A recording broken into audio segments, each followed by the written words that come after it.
Hello friends, welcome to my new lecture video. I am Mohammad Tariqul Islam.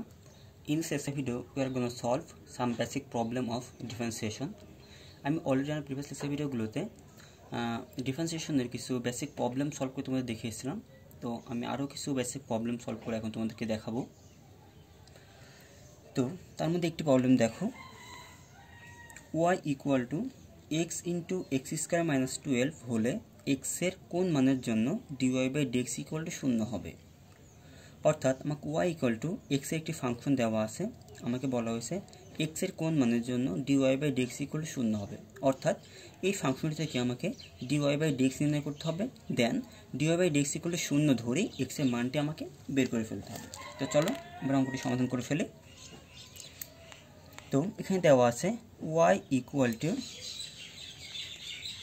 X into x square minus 12। তো আমরা চাইলে কী করতে পারি, ওয়াই ইকুয়াল টু এক্স দিয়েটাই গুণ করে ফেলতে পারি, তাহলে এক্স কিউ মাইনাস 12x কিন্তু লিখতে পারি।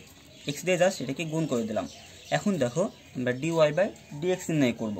তাহলে ডিওয়াই বাই ডিএক্স অর্থাৎ ওয়াইকে এক্সের সাপেক্ষে আমরা ডিফারেন্সিয়েশন করব বা অন্তরীকরণ করব। তাহলে যদি ওয়াইকে এক্সের সাপেক্ষে অন্তরীকরণ করি তাহলে আমার রাইট হ্যান্ড সাইডকে কী করতে হবে, ডিফারেন্সিয়েশন করতে হবে। তো রাইট হ্যান্ড সাইডে দেখো দুইটা পদ বিয়োগ আকারে আছে। আমরা জানি দুই বা ততোধিক পদ যদি যোগ বা বিয়োগ আকারে থাকে তাহলে প্রতিটা পদকে আলাদা আলাদা করে ডিফারেন্সিয়েশন করতে হয়। তাহলে d by dx x cube minus d by dx 12x। Okay, আমরা জানি শুধুমাত্র এক্সের যদি কোনো পাওয়ার থাকে তাহলে এটা x to the power n এর সূত্র হয়, d by dx x to the power n এর সূত্র। তো আমরা d by dx x to the power n এর সূত্র কী জানি, আমরা জানি d by dx x to the power n equal to n into x to the power n minus 1। এটা কিন্তু আমাদের জাস্ট ফর্মুলা। তো ফর্মুলা যেখানে ইউজ করি তাহলে এখানে এন বলতে রয়েছে 3, তাহলে 3 into x to the power 3 minus 1 অর্থাৎ 2, তাহলে 3x square minus d by dx 12x। আমরা জানি যে এক্সের সঙ্গে অর্থাৎ চলকের সঙ্গে যদি কোনো কনস্ট্যান্ট গুণ আকারে থাকে তাহলে কনস্ট্যান্ট সংখ্যাটিকে জাস্ট আগে লিখতে হয়, দেন চলকটিকে ডিফারেন্সিয়েশন করতে হয়। তাহলে এক্সকে যদি ডিফারেন্সিয়েশন করি তাহলে এখানে এক্সের পাওয়ার কত আছে, 1 আছে। তাহলে 1 into x to the power n minus 1 অর্থাৎ 1 মাইনাস 1, 1 মাইনাস 1 মানে কত, 0, অর্থাৎ এক্স টু দি পাওয়ার 0। তাহলে এক্স টু দি পাওয়ার 0 মানে হচ্ছে 1, তাহলে 12 ইন্টু 1 ইন্টু 1 অর্থাৎ 12 হয়। তাহলে 3x স্কোয়ার মাইনাস 12। এখন আমি কিন্তু কী করেছি, ডিওয়াই বাই ডিএক্স নির্ণয় করে ফেলেছি। এটা হচ্ছে আমার ডিওয়াই বাই ডিএক্স। এখন প্রশ্ন আমার বলে দেওয়া আছে dy by dx equal to 0, তাহলে এক্সের মান আমাকে নির্ণয় করতে হবে। তাহলে প্রশ্ন মতে আমার 3x square minus 12 equal to কত হবে, 0 হবে, যেহেতু বলে দেওয়া ছিল এটি ইকুয়াল টু 0। তাহলে এখান থেকে যদি আমরা এক্সের মান বের করতে চাই তাহলে 3x স্কোয়ার ইকুয়াল টু কত হবে, 12 হবে। তাহলে এক্স স্কোয়ার ইকুয়াল টু কত হবে, এক্স স্কোয়ার ইকুয়াল টু হচ্ছে আমার 12 ভাগ 3, 3কে ভাগ করে পার করে দিলে হবে 12 ভাগ 3, তাহলে 12কে 3 দ্বারা ভাগ করলে কত হবে, 4 হবে। তাহলে এক্স স্কোয়ার ইকুয়াল যদি 4 হয় তাহলে অতএব এক্স ইকুয়াল টু আমার কত হবে, প্লাস মাইনাস 2 হবে। এটা কিন্তু আমাদের অ্যান্সার, অর্থাৎ এক্সের মান +2 অথবা -2 এর জন্য dy by dx equal to 0 হবে। দেখো আমরা আরও কিছু প্রবলেম এখন সলভ করে তোমাদেরকে দেখাবো, এই ধরনের যে বেসিক প্রবলেমগুলো। আচ্ছা, এটা হচ্ছে আমার অনুশীলনের 13 নম্বর প্রবলেম। এখানে আমার বলা হচ্ছে d by dx 10 log sine x equal to কত। দেখো আমরা সূত্র শিখেছিলাম। ওকে, দেখো তাহলে এটা আমাদের কী হচ্ছে, d by dx a to the power এক্সের সূত্র হচ্ছে। তো আমরা জানি d by dx a to the power x equal to a to the power x into log a base হবে ই। আরেকটি সূত্র আমরা জানি d by dx log x equal to 1 by x. এই দুইটা ফর্মুলা আমার এখানে কাজে লাগবে, এই জন্য আমি এখানে লিখে রাখলাম। দেখো d by dx a to the power x, আমরা বলেছিলাম এ বলতে যে কোনো কনস্ট্যান্ট সংখ্যা হতে পারে। তাহলে এ বলতে এখানে আমি কত পেয়েছি, 10 পেয়েছি। তাহলে এ টু দি পাওয়ার এক্স, তো আমরা জানি d by dx a to the power x equal to হবে a to the power x log a base e.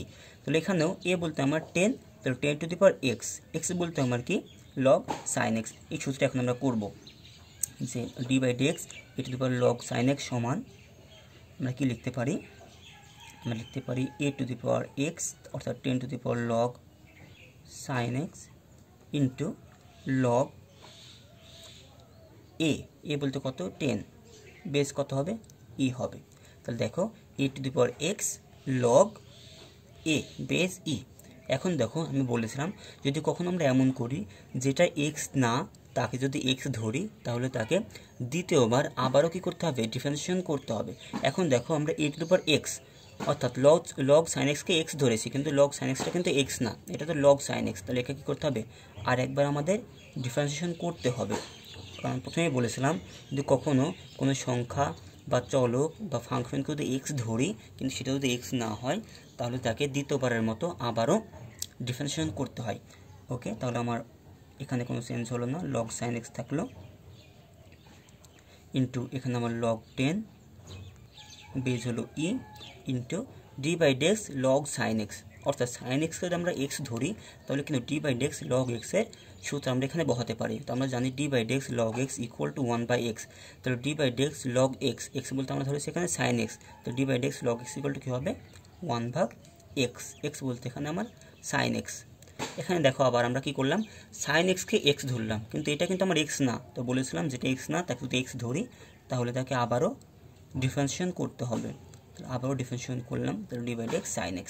তাহলে এটি ইকুয়াল টু আমরা কি লিখতে পারি 10 to the power log sin x into log 10 base e into এখানে আমার থাকছে 1 বাই sin x, আর আমরা জানি কি, আচ্ছা এটা লিখে ফেলে 1 divided by sin x into d by d sin x। আমরা জানি sin x কে ডিফারেন্সিয়েশন করলে আমরা পাই কি cos x। ওকে, আমরা চাইলে কিন্তু এখানে অ্যান্সার করে দিতে পারি, আবার চাইলে কি করতে পারি আমরা cos x by sin x equal to, যেহেতু আমরা cot x জানি আমরা কিন্তু সেটাও লিখতে পারি।